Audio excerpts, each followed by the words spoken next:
Hello, everyone, and thanks for tuning in to today's IEEE USA livestream webinar, 5 Voices Bootcamp, Unlock the Hidden Potential Inside Your Team. I will now pass it off to our presenter, internal communication strategist and consultant with Giant, Skot Waldron, who joins us again for another great presentation on leadership and team productivity in the workplace. Welcome, Skot. Thank you. It's fantastic being back with IEEE USA. I appreciate the invite and look forward to talking with you a little bit more about this. This is awesome. It's a fun topic.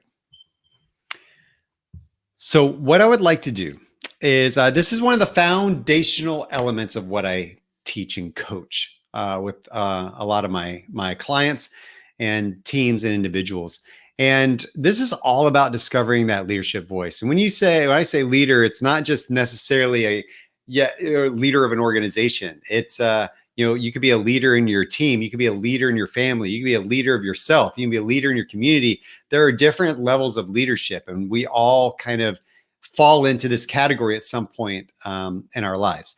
And when we talk about this, I know a lot of you have probably engaged with a DISC analysis assessment or a Myers-Briggs assessment or an Enneagram or Strengths Finders or any of those assessments that are out there.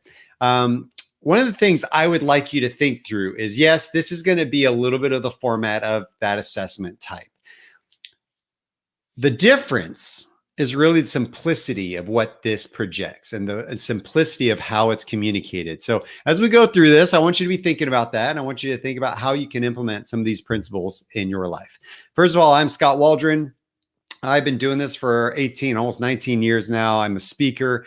I also teach at a school here in Atlanta, and I have over 100 plus clients that I've worked with in the course of my career. Some of them mentioned here on this slide, and others throughout the world I've worked with in various capacities throughout my career. So I've truly enjoyed that in the nonprofit or profit space, and just working with different people at different levels to understand what their needs are. It's all about communicating effectively, and that's why I do what I do. Here's the principle. Everyone speaks, but not everyone is heard. How many of you have been in a meeting? How many of you have been in a relationship? How many of you have been sitting one-on-one with somebody and you're talking, but they are just not getting it, right?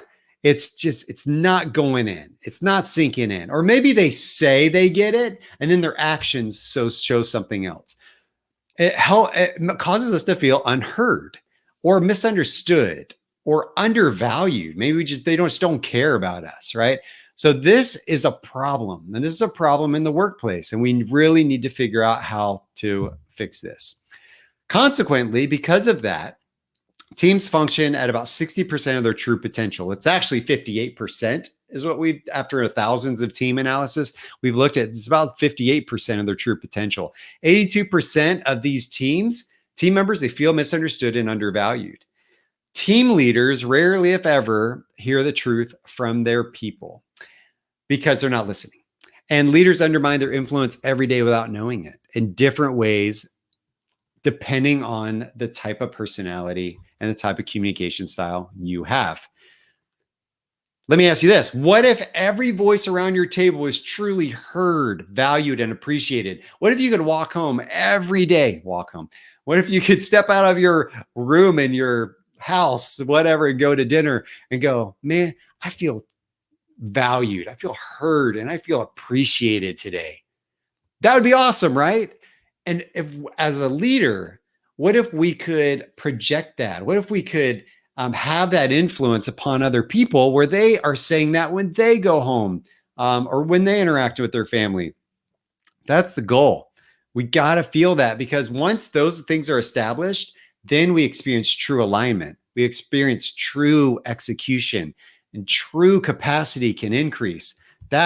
These fundamental communication factors will determine the success of what we do going forward. This is a tool called Know Yourself to Lead Yourself. We have over 60 plus tools like this that we teach, and this is just one of them, one of the foundational ones that we teach. This is how this tool works. We all have tendencies, all of us, and our tendencies do not change. If we have a tendency to fly off the handle when our values are compromised, we are going to always have that tendency. It's not going to go away.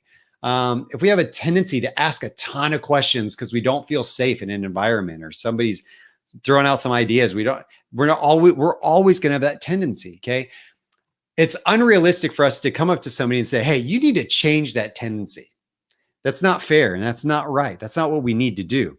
What we need to understand is how we need to learn to know ourselves, know those tendencies so that we can control the actions and the patterns. Okay. If we have a tendency to react a certain way, that's the action and the pattern that we can control. We can affect that, we can alter that, and we can be empowered to know what's going to happen next. Because we cannot change the consequence of our actions, and we cannot change the reality of those consequences. If we have a situation in our office where maybe we just have bad team engagement. Okay. There's just people that are we have bad engagement across the board. Okay. The consequence of that could be maybe there is low expectation because of the way I've communicated something. Okay. And the action is I haven't communicated it clearly. My tendency is I'm an internal perfectionist. My tendency is, oh, okay, that's why I'm not really communicating clearly, because maybe I don't fully have my thoughts, or maybe I'm not ready to project them yet because I want them to be perfect, which is creating a culture, right, of low engagement because people just don't understand what's going on, right? So this is how we use this tool. Understand your tendencies will ultimately impact your reality. But the only thing we really have control over are our patterns and our actions. So remember that as we go forward. This is the 5 voices, and these are the ones we're going to talk about. The premise of the 5 voices began when the guys at Giant, who I've partnered with, who are Myers-Briggs geniuses, the MBTI, and they said, you know what? This is kind of complicated. There's 16 personality types. There's 8 different letters and all these different things I got to understand about what those letters mean. I got to memorize those letters and what they mean. Then I got to memorize what order they go in. Then I got to memorize what your letters are and your letters and your letters. And it gets confusing. We don't quite get it. And it can become complicated. Now, most of you, when you've taken this assessment, you've gotten it and it's been in a nice, cool packet or some report, and you looked at it and you're like, wow, that's cool. I found some cool stuff about myself. And you put it in a desk and you never used it again. At Giant, we do things differently than that. We have a long-term view, a structured plan, and a cycle that we put people on in order to make sure that we're driving behavior change. Information transfer does not lead to transformation. Just because I tell you something, right? Information transfer doesn't mean you're going to do anything with it, right? Which is transformation. We believe in instilling plans and processes in order to use the basis of this knowledge to impact our teams moving forward. Now, what I want you to understand when we walk through these 5 voices together is that you're made up of all 5 of these voices. It's just that some voices are more natural than others. Maturity, or being healthy in those voices, allows everybody to contribute what they bring to the table. Nature and nurture choice have all played a part in the shaping these voices. Nature is how we're born. Nurture is how we're raised in the environment. And then choices are the choices we make, whether we join the military or the different, I would say, occupations we go into. So all those things have play a part in how our voices are shaped. And then I also don't want you to assume you know what everyone else's foundational voice is. It's really easy once you learn this, because it's so simple, to go, oh, my wife is this, or oh, my husband's this, or oh, my boss is this. It's really easy to do that. There are some assumptions we can make, but don't put people in a corner, right? Don't put them in a box. We want to make sure that people are free to be who they are, and that we don't have too many assumptions put upon them.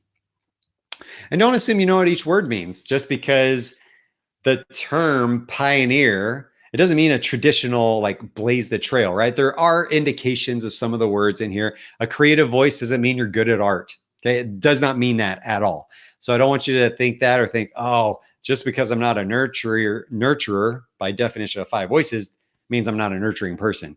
Do not think that. Okay. Let's go into the first voice. I'm going to walk through each one of these voices and each one of these criteria. And I want you to write down if you feel like that is you. And then I want you to think more about that as you go forward. At the end, we're going to put them all in order. We're going to create a voice order that determines where your voices are. Okay. So as I go through this again, think, oh, this is totally me, or no, this is not me at all, or this is kind of me. Okay. As we walk through this. Now, let me go back to that. Nurturers, they are the champions of people, relational harmony, and values. They are your relational oil. They don't like conflict. They are very good at understanding how something is going to impact other people on the team and what that means and how it's going to impact the greater organization. They're very in tune with other people's emotions and feelings and how that's going to roll out to the rest of the organization. So I went over that, right? Number 2, they defend values and people always come before profit. They function as relational oil inside teams and organizations. They're pragmatic realists. They always say this, has this really been thought through? Have you really thought about this? Okay. They're very present oriented in their thinking. So they're always going to think about people, what we're doing now, how this is going to affect us right now.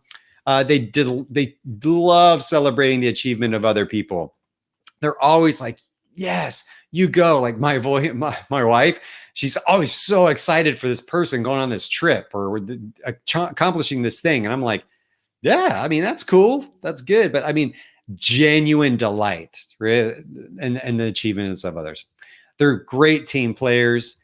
But here's the thing. They become overly resistant to change and demonstrate passive aggressive tendencies. Remember, they do not like conflict. They don't like ruffling feathers. So they're going to offer a ton of encouragement, a ton of support, a ton of, I'm here for you anytime you need me.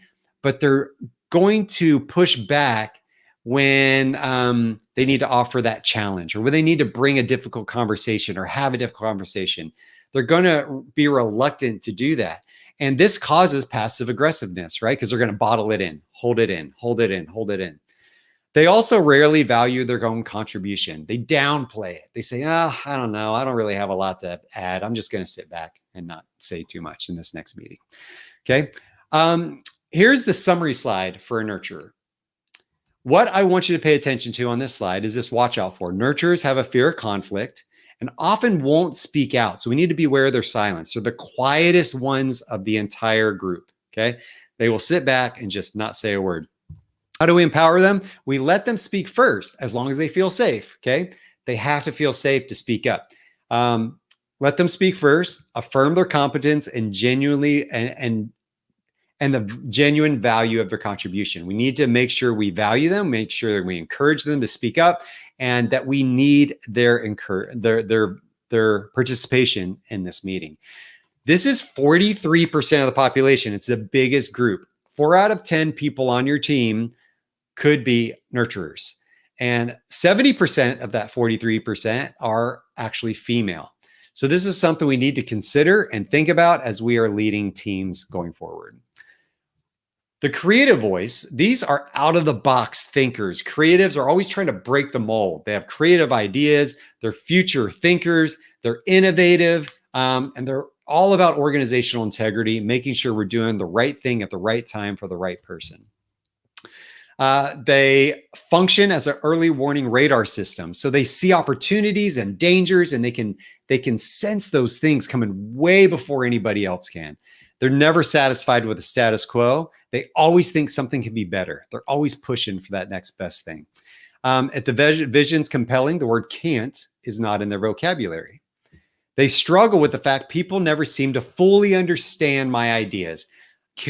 Creatives have a hard time getting out what's in here in their brains out through their mouths. They have a hard time really getting it out in a way that's truly understandable. So what we say is, there's gold in there. We just got to be patient and we got to ask questions and we got to refine and clarify because a creative doesn't always communicate effectively, clearly, I would say. They exhibit a strong social conscience, a desire for personal and organizational integrity. And being internal perfectionists, they fail at times to celebrate the 90% that was done right and focus instead on that 10% that just wasn't done right. So instead of celebrating, they're going to be like, yeah, guys, that's great that we finished that project and it was, the client's happy, but what about this? How can we make this better and that better?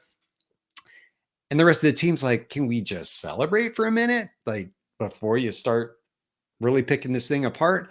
So that's something to think about with that creative voice. This is the next notch up. Nurturers are the quietest, then the creatives. This is 9% of the population, a smaller segment. What we need to watch out for is that they can struggle to communicate effectively and have idealist perfectionist tendencies. And how do we empower them? Don't judge them by what they say first, because what they said first is probably just a bunch of gobbledygook because there's a lot going on in that brain. Help them communicate their ideas. Let them know it's okay to be wrong sometimes. We don't need perfection right now.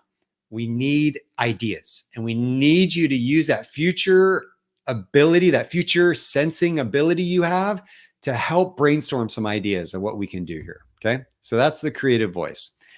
Remember, nurturer, is that you? Yes, no. Creative, is that you? Maybe, right? You could write a score of 1 to 10. You can put a check mark, an X or a dash.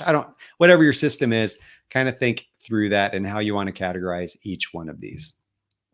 Guardians, they're your champions of due diligence, resource, and efficient systems and processes. They are your plans, schedules. How are we going to do that? I'm going to map out an entire process and a spreadsheet and an operational chart. Those are your guardians. They want to make sure that all the tasks, all the boxes are checked off. They're very reliable in what they do as well. They have a commitment to ask difficult questions. They're always going to be the ones in the room that are asking you those difficult questions and that are pushing to make sure they're clear, make sure we're not wasting time, money, or resources. They always seek to honor the past while others look to do the future. So they're always going to look at where we were and where we are. They accept as a commitment to deliver projects on time and on budget. They're very reliable, and you can give them a task and they will get it done. They have the ability to detach decision-making from personal sentiments. So we say guardians are right in what they say, but wrong in how they say it sometimes. And they're okay with that because they're on principle and fact, and the data shows me this. So even though you're my best friend, I'm still going to show you where you kind of messed up. And, I know you're my best friend, but this is the facts. This is what it comes down to. They're naturally risk averse. So like nurturers who are very present oriented, guardians are also very present oriented. Guardians are asking, instead of they're saying, have this been thought through? They're saying, is this worth the risk and the investment that we're taking? This is going to be a lot of money or a lot of time, or this is going to take a lot of people. We need to make sure that we're being true to those things. They value respect, logic, order, systems, and processes, but their desire for truth and right decisions can sometimes override the feelings of others because they're so persistent and they want to know and they need to know, and that for themselves, how this is going to be successful. They can sometimes dismiss the future-oriented voices. They can dismiss feelings of other people for the sake of knowing what's right and correct so we can move forward. We need to watch out. So they're middle of the line, right? They're right in the middle, those guardians of voice volume. We need to watch out that guardians, they're risk averse. They can be negative and bring excessive critique. So they're the ones that are going to come in and say, yeah, that's great, but we can't do that. Or that's great, but that's never going to work because of this and this and this and this and this. Or that's great, but so they're always pouring cold water over your ideas. Well, not always, but that's the tendency, right? And that's the feeling of like, gosh, they're always saying why we can't do stuff. Like they're always the naysayers. They're coming to the group. And it's not about that. It's not about being negative necessarily. It's about what they'll say is being a realist. No, I'm just being real. Like I'm looking at what we have and I'm just being real. That's it. How do we empower them? We need to welcome that critique and commitment to due diligence. And it's hard sometimes, especially for those of us that aren't super detail oriented. it's hard for us to truly welcome with open arms a series of questions, okay, that is going to challenge our idea and try to refine it and make it better. This is 30% of the population, the second biggest group. So out of the first 3 voices that we've heard from so far, okay, we've got 2 more left. The first 3 voices make up 82% of the population. 82, that's 8 out of 10 people on your team are the quieter voices of the group. That means we have 18% of the population that tend to dominate conversations. They're louder, they're more forceful in how they speak, and they tend to suck up all the oxygen in the room and not letting everybody else feel valued, heard, and understood. And that, or appreciated, and that is a problem. So being aware of your voice is going to help you be more intentional about communicating with other people. Speaking of, let's get to the connectors. So these are the 4th loudest out of the group.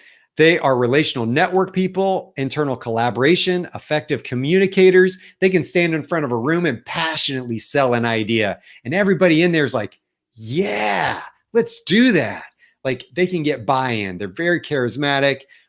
They've always got a resource to share with you. They're persuasive. They can rally people behind a cause. They're incredibly resourceful. Whatever you need, I've got a source. Like they're your, ooh, I got a guy. You need that? Oh, let me tell you, there's a person I'm going to connect you with. So they're always picking up their phone, connecting you with that next person that is going to help you achieve your idea, or that next thing, or that next website, or that next book, or that next resource.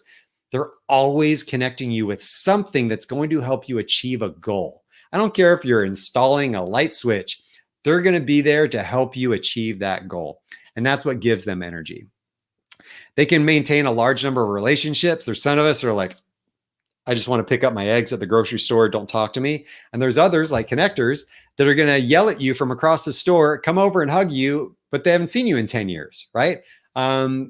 It's that type of relationship that they love. They know how to connect with people and their aspirations. They need appreciation and credit for making those key connections. They're going to say, are you aware of what I done? You know, I did that, right? Like that was me. And they need that credit. And it's not an ego thing. It's mostly a thing that gives them energy. It helps them keep going, to know that they're accomplishing what they were put on this earth to do, which is help you achieve your goals. And they just want a little credit, because that's what gives them that feeling of comfort that they know what they're doing.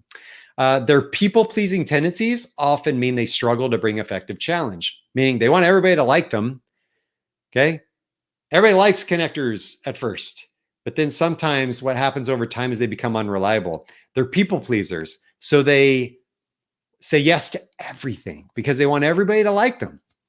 What happens is that they overpromise and underdeliver. They overcommit and can't get everything done. They struggle to hear and engage fully with critical feedback. They take a lot of things personal. They get defensive easily because maybe that suggestion they gave you, maybe to go to that new sushi restaurant, and you came back and you're like, yeah, it was all right. They're going to say, nah, maybe the chef was off that night. Maybe just had a bad meal, or maybe the waiter was. So they're always going to not always, they're going to tend to make those, bring up those defensive issues and be a little bit more defensive in their communication with critical feedback. Okay, what do we need to watch out for? Connectors always interpret challenge of their ideas as personal. If you challenge my idea that I bring to the table, I may sit there and go, that's fine. Nobody cares about me. Nobody cares about my ideas. I must suck at my job or something because nobody listens to me. They're going to go in the corner and probably cry about it a little bit.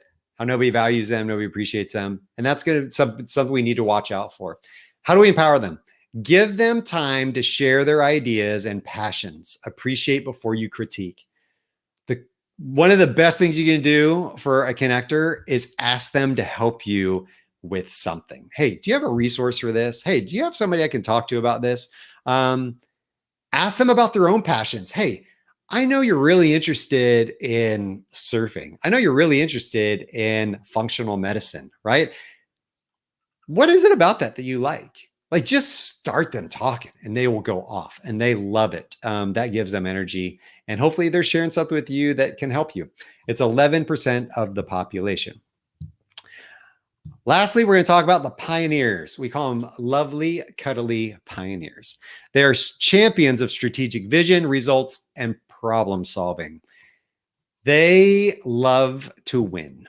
They approach life with an anything is possible attitude. Their ability to envision and shape the future is where they fit. That is their groove, is to sit there and imagine possibilities. And that's what we need to do to win. Their strategic military thinking makes them incredibly effective at aligning people, systems, and resources. They are very good at seeing how all the pieces are out there and how they all fit together and how strategically we're going to place them and win the war. Winning is a massive driver. They hate to give up and will drive their team long after others would have given up. They are go, go, go people. We are focused. We are driven. We are going to win. And at times they can burn out their teams because they are so go, go, go. They think everybody should be go, go, go. They will go to bed thinking about problems. They wake up thinking about problems, and they're continuously in that problem solving mode. And they wonder why not everybody else is like that. So that is something that can happen. They're powerful communicators. They use a lot of logic and rationale to provide an attractive, compelling vision of the future. They're very competent in their jobs, and everybody on the team knows it. Everybody knows that they're good at their job. They know they've reached this part in their journey or career because of how hard they've worked and how good they are at their job. And they'll use that logic and rationale to compel people, or to create a compelling vision. The immature pioneer can appear very arrogant and me-focused. They can come into a meeting because they've been thinking about a problem for 3 to 6 months already, and they've already got the solution and everything's all dialed in. They'll come into a meeting, drop the mic, right? Just totally tell you what's going to happen, how it's going to work. This is the plan. This is the problem. These are the people on the team. This is how it's going to happen. Go. And then they'll leave. And everybody else in the room is like, well, what about my idea? Or wait a second, that's probably not going to work because of this. They don't want to hear it because they've already come up with that idea. They've already thought about that solution or that problem. So that can seem arrogant or me-focused. They quickly dismiss the contributions of those they don't believe to be competent or experienced. So if people are sitting in a meeting that they view as incompetent, and that incompetent person challenges their idea, watch out, right? Because that pioneer is not going to be very patient with that situation and will tend to blow up on them in front of everybody, and it won't be good.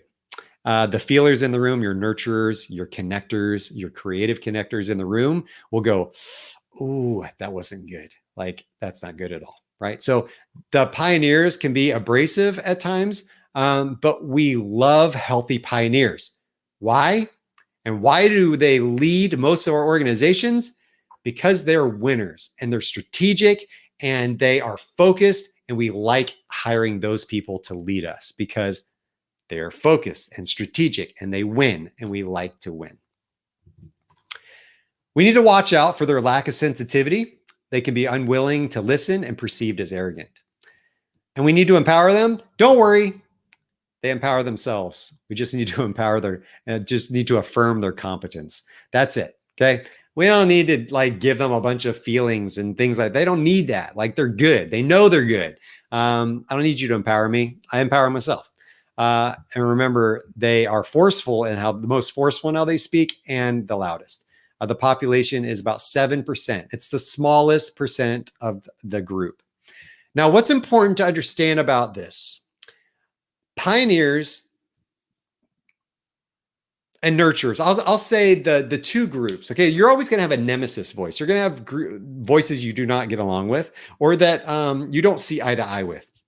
For example, pioneers and nurturers. Pioneers see nurturers and all that feelings and all that intuition about other people and how they're going to react and how they're going to feel about a certain situation as not necessarily valuable or their first thing. They're going to say, I don't necessarily worry about that right now, that person, that job, that that whatever they're going through in their personal life, because we've got bigger problems to focus on here at work that we are going to have to shut our doors if we don't let go of 50% of our workforce, right? Like they see it that way. The nurturer is like, I know we're having some problems, but can we figure out a way to keep everybody on board? Isn't there a way that we can do this? Like they're always going to be thinking, there's always going to be that difference of opinion and how to approach certain things. But if we truly value every voice at the table, truly value what they bring, then we will have a highly functioning team, a high functioning team, high performing team, because every voice champions something. And I may be good at one thing, but I probably suck at something else. And that's okay. That's where other people come in to help fill those gaps. Now let's put it all together. Hopefully you went through and kind of thought about your voice order and thought about which one do you gravitate towards? Which one is so you? You have to think about it. Maybe it's the 20-year-old self. Think back to your 20-year-old self. Which one would you have been when you were 20? Would you have been the nurturer? Meaning, would you have been the person that was always thinking about other people? You were always in tune with how other people were thinking and reacting and feeling to a certain situation? Were you always trying to smooth out conflict and relationships and trying to be that mediator to make sure that everybody feels good and everybody's happy? Or are you that creative voice, that out of the box thinker, that anything's possible, that perfectionist tendency, or that trying to communicate, but not really communicating clearly all the time because there's so many ideas going on upstairs? Sometimes creatives have a tendency to, the shiny object syndrome, right? It's like, ooh, what if we try this? Oh, what if we try this? What if we try that? What if we try that? That can happen as well with creatives. Are you the guardian, the one who's process, systems, order? Usually guardians can identify themselves pretty quickly. They ask a lot of questions. They are present-oriented. They value resources. They hate wasting time and money, all those types of things. Dependability is, they're highly dependable. Are we connectors? Relational networks, right? Inspirational, charismatic speakers that we can rally. We've always got a connection. We can always help people achieve a goal through a connection we have. Or are we pioneers, strategic thinkers, very driven, very focused, love to win, and really good at thinking about where we want to be and how we're going to get there using logic and systems and people and processes to get to that point? I hope that you were able to kind of, if you need to pause this later on a recording, that's fine, and kind of think through those, rewind this, or whatever you need to do to think through those. And if you have any questions, you can email me. And also, because sometimes you got to massage it a little bit. Sometimes you're like, well, I'm kind of both of those things, right? What's your tendency? Okay. Not the thing you learned at a job, not the thing you learned in the military. What is your natural tendency? And that's why I kind of sometimes say, oh, go back to your 20-year-old self. What did your 20-year-old self, how would they have acted during that time? Okay. So think about that, work through that, noodle that in your brain. So now what I want you to do is I want you to think about what you're going to work on. Okay. And as we go through each one of these slides, I'm not going to read all of them right now. That's not what this is for, but I want you to take screen grabs of each one of these slides, especially the one that is your first voice, the one that you naturally felt was you, the one that you gravitated towards the most. I want you to think about I want you to take the screen grab and think about what you're going to do with those. Now, if you're a nurturer, I want you to select two of these. I want you to take a screen grab of this screen, okay? And then I'm going to have you select two of these things that you are going to work on. For example, if I'm a nurturer and I read through these things, which one resonates with me the most true, okay? When you speak, okay, I could even reframe it to be me. Okay? When I speak, I represent 43% of people. My views and my opinions truly matter. People see me as a highly skilled professional. It's time I started to believe that. People choose me to lead because they believe in me. I need to act like I know I belong. Okay. So that's kind of the exercise I want you to go through. Oh, choose is spelled wrong. I'm going to get some emails about that. Just think as you work through these, which two resonate with you the most. This is also a way to kind of refine your voice order. If you get through all these and none of these resonate with you, then you're probably not a nurturer. Okay. As a nurturer, these things should hit home. You should read these and go, oh yeah. Oh yeah. That resonates with me. Oh yeah. I need to work on that. Okay. So that's the first one I want you to take a screen grab of. Creatives, I'd love you to take a screen grab of this as well. This is something to think through. If you're a creative voice, the things you need to work through. Me, I'm a creative connector, and that's the way we kind of say it. We say your first two voices. So I'm a creative connector. As a creative, my whole thing was to celebrate the wins, right? And how I'm going to put that into place. So that was the one thing I wanted to do. Instead of thinking, okay, that's great, team, but we need to work on this and this and this. I need to learn to celebrate the wins with my team more often. And then I need to make sure, number 7, that people truly hear me. I don't always communicate clearly, or maybe I communicate something and it's misinterpreted. That's something I've needed to work on as well. So I'll tell you where we're going to go with this. So those were the two that I picked for my creative voice. Guardians, go ahead and take a screen grab of this and think through those items as you work on what you need to do. This one always cracks me up. Networking events and social media platforms are not a waste of time. Some Guardians are like, why would I do that? Why would I get in on social at all? Why would I, so it's pretty funny. I know some pioneers may think that as well. Connectors are like, heck yeah, let's get on social. Let's do that. So that's something to think about. Connectors, this is your screen. Please take a screen grab of this. Think about some of these connectors. The people will critique your ideas, try to avoid becoming overly defensive too soon. That really resonates with a lot of connectors. So that may be something you need to work on. And then pioneers, these are yours. Let's go ahead and work through these. Take a screen grab. This one's really valuable for pioneers. Find a nurturer and ask them to mentor you in how they see the world. This is something to use in every day. If you're a pioneer, maybe before you send that next email, or maybe before you have that next meeting or present that next idea, you discuss it with a nurturer. You say, hey, what do you think about this? How do you think the team's going to react to this email or this new initiative?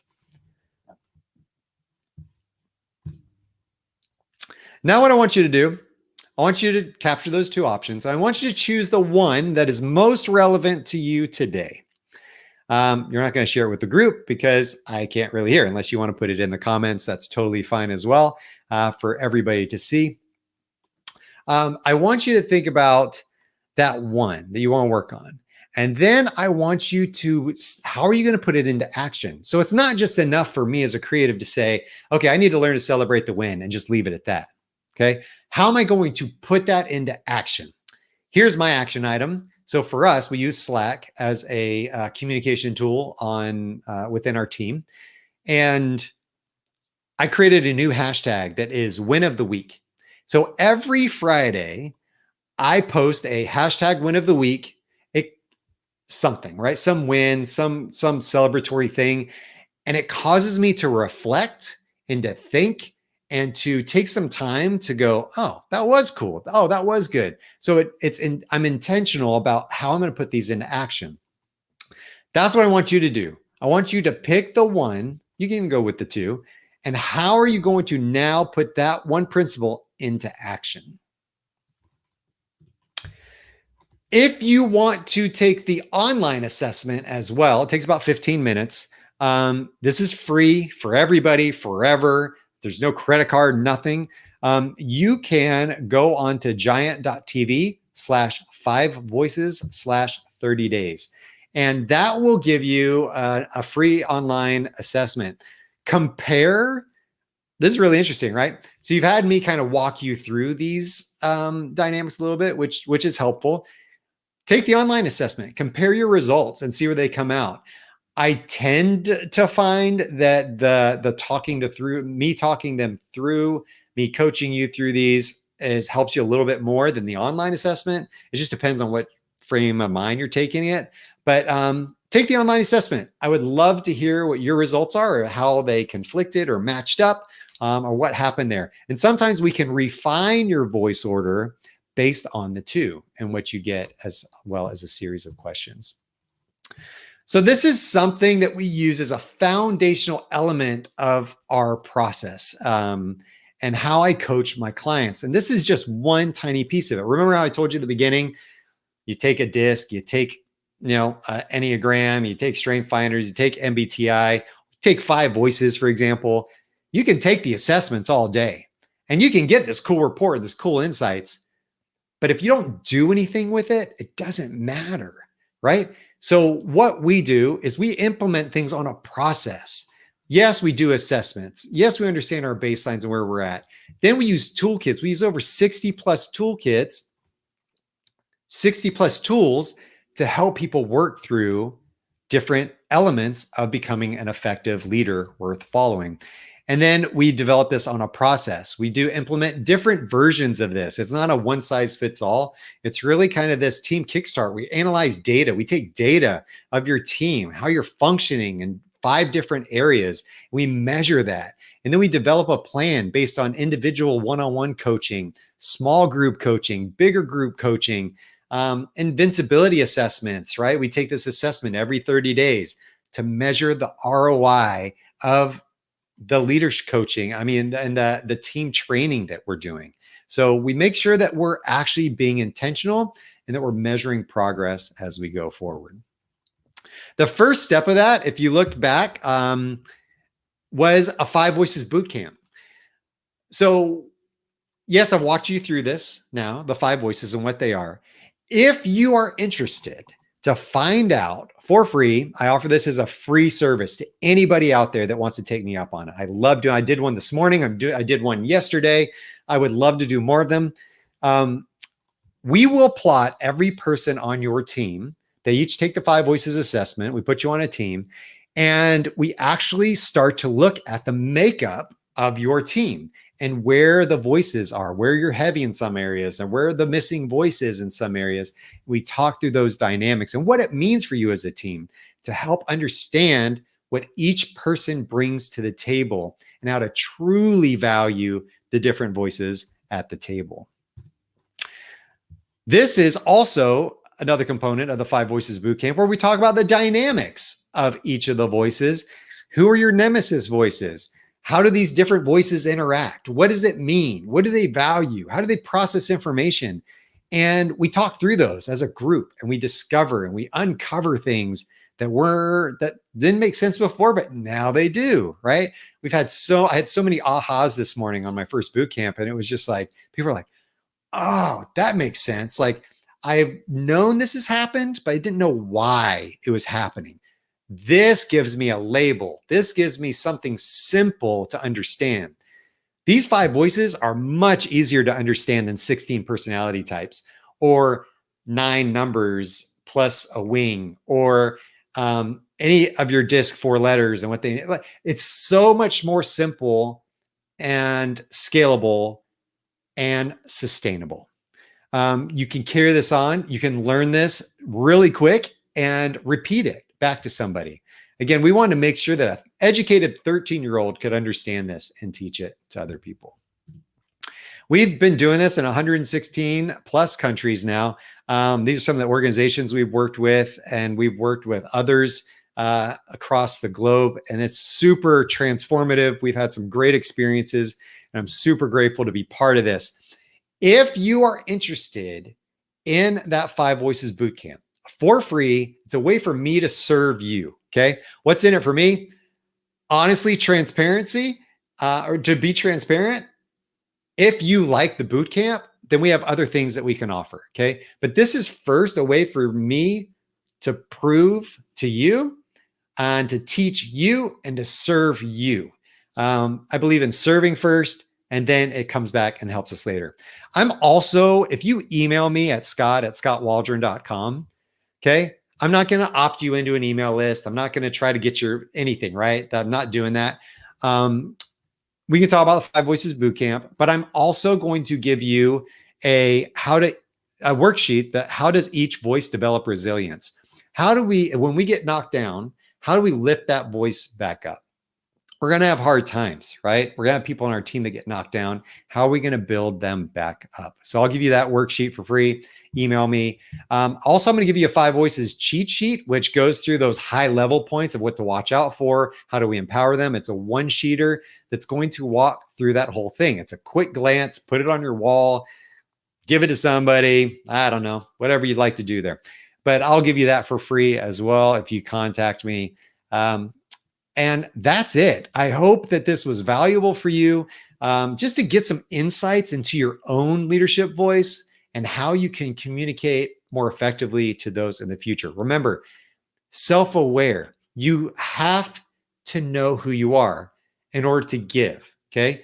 We say you cannot give what you do not possess. Meaning, if I don't have self-awareness, I can't give that. I can't give of myself. I can't give what I have and my gifts if I'm not aware of what they are. So we want you to make sure that you're giving to others that thing that you champion. So with that, thank you very much, Jonathan. I believe we have time for some FAQs. If there's any questions from the audience, I'd be happy to answer them. Fantastic. Thanks, Scott. So folks, we are now at the Q&A portion of the webinar. Go ahead and ask your questions in the comment section and we'll load them onto the stream for Scott to answer. Looks like we have our first question. Scott, is there a real difference between 5 Voices and DISC or MBTI or any other assessment? From Daryl. Yeah, Daryl. So again, just to reemphasize, I know a lot of you have probably been involved in those assessments before, and I feel that DISC is very technical. I feel like it's really good for placing the right people in the right seats, right? It's a very kind of technical analysis of that different role. Okay, then you've got things like MBTI or 5 Voices, right? They're kind of the same. They use the same science and the same logic that are more personality, communication driven, which is what we believe is going to ultimately drive team performance. We got to build things based on communication first, trusting relationships, which will create more alignment, better execution, and increase our capacity as a team. So it all starts with communication and identifying those things first. Again, I think some of these aren't very scalable. I don't think some of these are as sustainable over time. I think they're easy to forget and kind of put away and not remember. And, that can happen with 5 Voices too, to be perfectly honest. But 5 Voices is a lot easier to remember than a lot of the other ones and the formulas for that. It's just relatable. It's a way to keep in touch. Awesome. Thanks, Scott. We'll give our audience a few more minutes to send in their questions. Okay.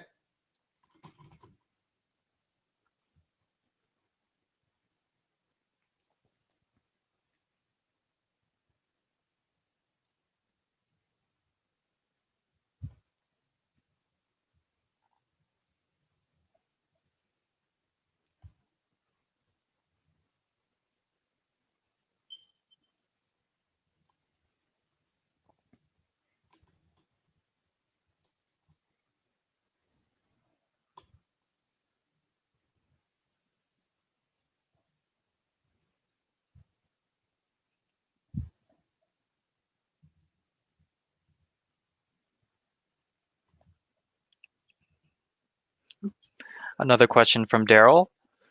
So I've taken these assessments before and they're great, but what can I do with it?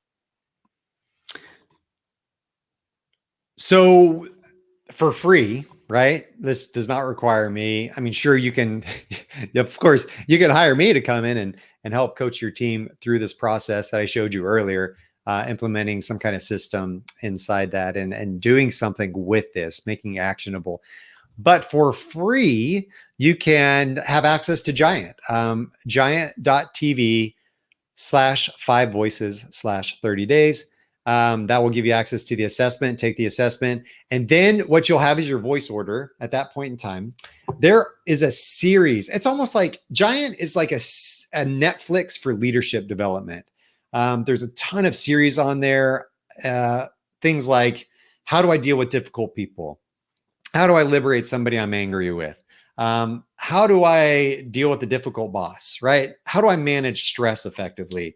How do I work from home? How do I lead remote teams? It's all free.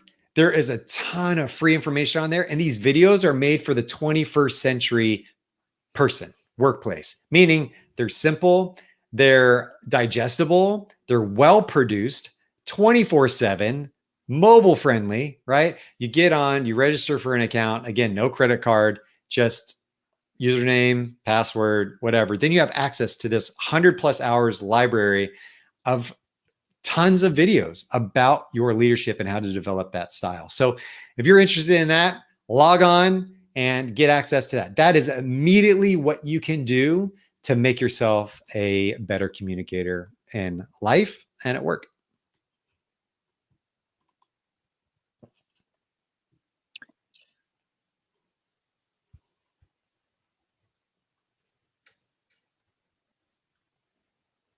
All right, so I think that's it for our questions. Folks, if you end up having any other questions after this webinar, you can reach out to Skot directly. His email has been provided on the screen. Thank you so much, Skot, for joining us and for giving our viewers insight into improving their performance and creating a healthy workplace culture as well. You got it. Thank you, Jonathan. Appreciate you. And thank you everyone for tuning in and for your questions. Check back daily on our social media for future live stream updates, and we hope you all have a great rest of your day. Ooh, actually, Skot, apologize. We have one more question from our Okay. audience.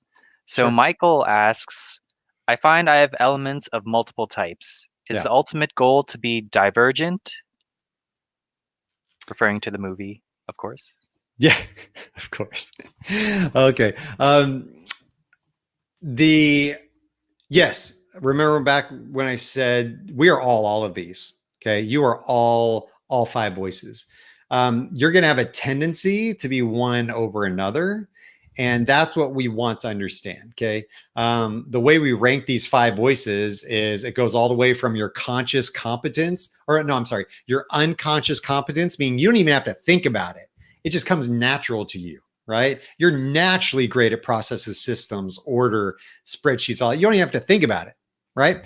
All the way to the bottom, which could be your conscious incompetence, okay? Which means you're not good at that thing.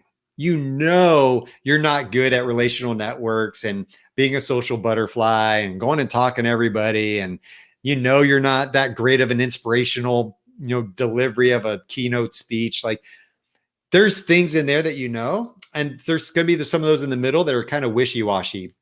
The online assessment will help refine that a little bit. And like I said, if you want to reach out to me and talk a little bit more about how to refine that, that's what I do every day. I do that with people and teams and help refine that. It took me almost 6 months to refine my voice order. So don't think like, this is it, it's set in stone, and get it tattooed on your arm. Just be open to the fact that it could change. So that's why I tell people to take the online one as well. Awesome. Thanks, Skot. And thanks again, Michael, for your great question.